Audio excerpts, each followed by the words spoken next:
Hazelburn Single Malt Scotch Whisky is made at the Springbank Distillery in Campbeltown. Why isn't it made at the Hazelburn Distillery in Campbeltown? Let's find out.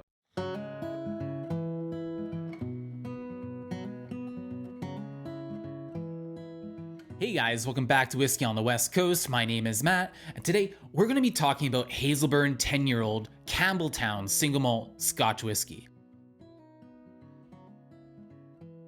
Hazelburn is actually made by the Springbank Distillery in Campbeltown, a lot of people's favorite distillery right now. However, it is actually referencing an old and historic Campbeltown distillery. While it bears the name of this distillery, it wasn't actually made by the Hazelburn Distillery. As I just mentioned, it's made by Springbank. Springbank has only been distilling modern Hazelburn whiskey since 1997, and their first release was released in 2005. I believe it was an 8-year-old. I think we should jump into a few anecdotes and a few notes about that history, and then we'll get into the details about the bottle here. This bottle, the name Hazelburn, it's in reference to a distillery that was licensed in Campbeltown in 1825, yet it has its roots in illicit distilling all the way back to 1796. Now, by 1885, in the whiskey capital of the world, Campbeltown, it was actually producing 250,000 gallons per annum, which made it the largest whiskey producer in the whiskey capital that was Campbeltown, which is quite remarkable. Some reports at this point even put it as being the oldest operating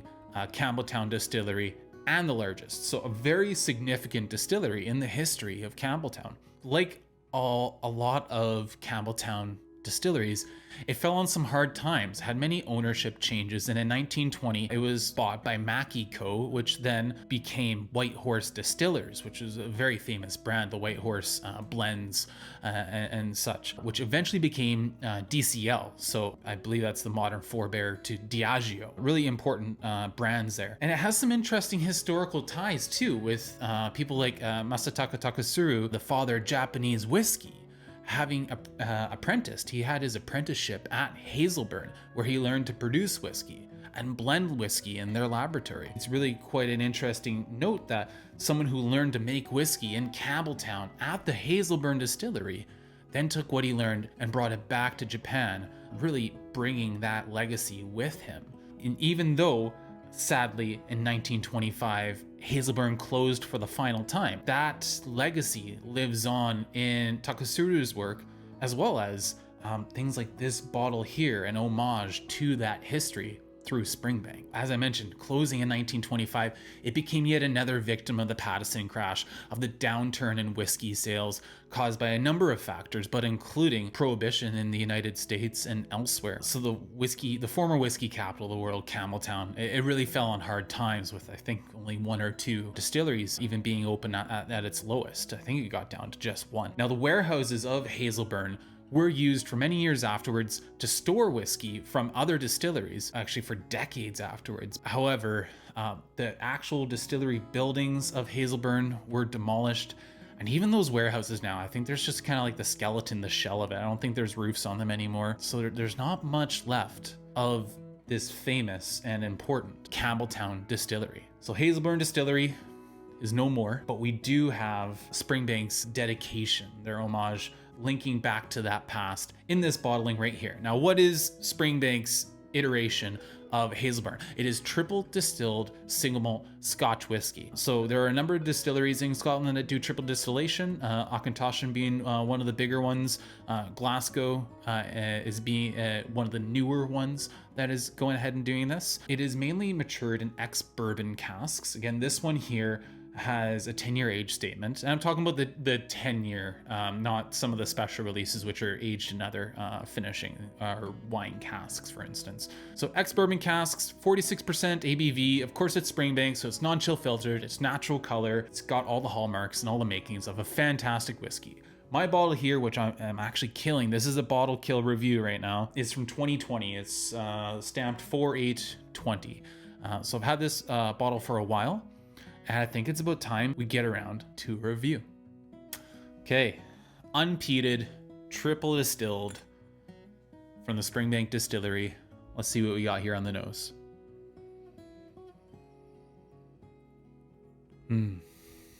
Really nice nose. It's a bright nose. It's a vibrant and fruity nose. And as I just look at the glass here, there are some really nice legs on this. Some nice beating, for sure. You gotta love that. I like nice viscous whiskey, so that's a good omen. Honey, pears, apples. I always get a very buttery vibe from this whiskey on the nose, palate, and the finish. So the buttery nose, like baked goods, like buttered croissants. But that honey and those fruits sure are dominant. There's vanilla, there's graham crackers. I caution to say it's a little grassy, but by that I just mean there's some like fresh grain notes, like really vivid malt.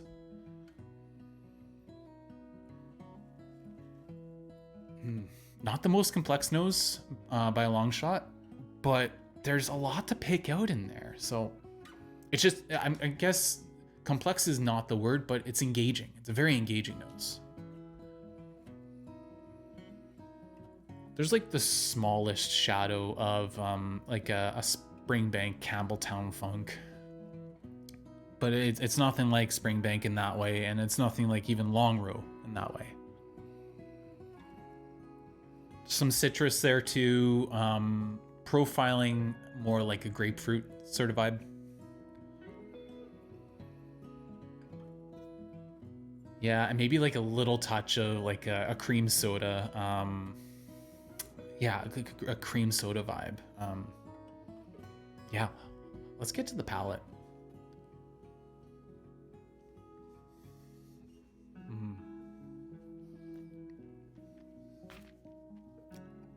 Oh, it's so good. Honey, malt. It's sweet, it's creamy. Really nice body on it. Good viscosity. Vanilla. Right now I'm into the finish a bit. It's kind of honey, butter, malt. Let me go back to the palate. I'm getting ahead of myself with the finish there. Sorry. Oh man, it's good.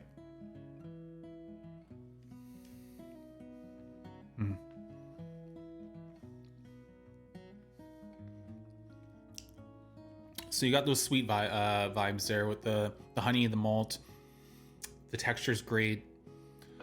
Citrus, lemon, but more like a lemon peel, because there's a bit of there's a bit more bite to it, I'd say. Again, it could be closer to grapefruit. Green apple, some caramel.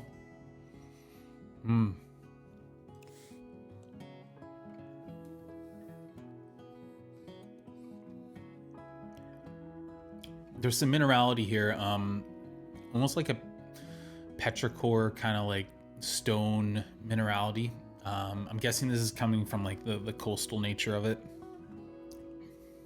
Bit more Campbeltown funk, definitely more than the nose. However, it also could be closely correlated to more like a dunnage mustiness too. Though that's not old enough to pick up those tones as far as I'm concerned. I could be wrong. The dunnage warehouses at Springbank are fascinating though. Yeah, one more sip and then we'll try to examine the finish here.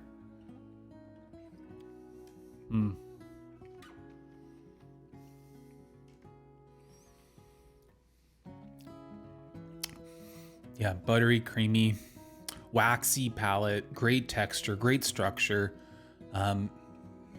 Oh man, this is so good. On the finish, it brings a lot again to the table. Something I wouldn't expect after the way this bottle started, and I'll get around to that in a moment here. But again, common theme throughout: honey, butter, malt. It's such a buttery whiskey. There's a small lick of earthiness. I don't think that's coming from peat, though it could be residual, since they do use peat quite regularly, and it's tough to clean that out. Earthy tones coming from something there, though. but again, just a small amount. Super malty finish, a bit waxy on the finish too. And again, a little touch of that Campbeltown funk, just to remind you where it's coming from, but nothing overwhelming. And if you're thinking it's going to taste like Springbank, it's not the same sort of thing. One thing I really noticed with this whiskey, and I've heard it across the board from others as well, oxygen, air, and time are this whiskey's best friend. Both when you're first cracking the bottle, the first few glasses I had of this, they were just okay. Getting it down to the shoulders, letting it air out a bit, made all the difference in the world. It went from an okay whiskey to an excellent whiskey.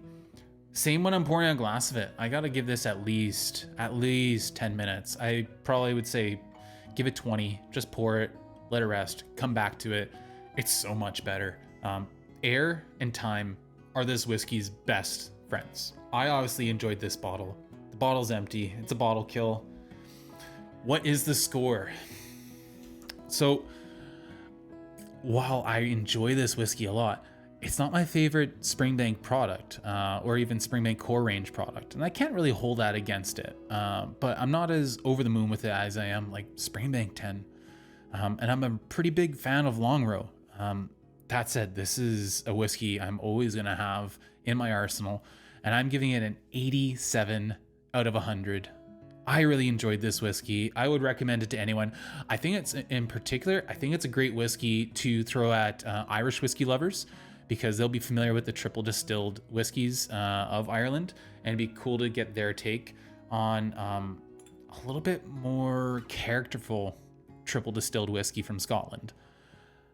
Also, I think this is a great whiskey for people who don't like sherry casks. It's ex-bourbon casks, and it brings a lot of those same sort of fruits and dessert tones that you get from ex-bourbon casks. So I think this is a perfect whiskey for someone who's all about ex-bourbon. All right, guys, thank you so much for joining me. I love the comments. Keep them coming.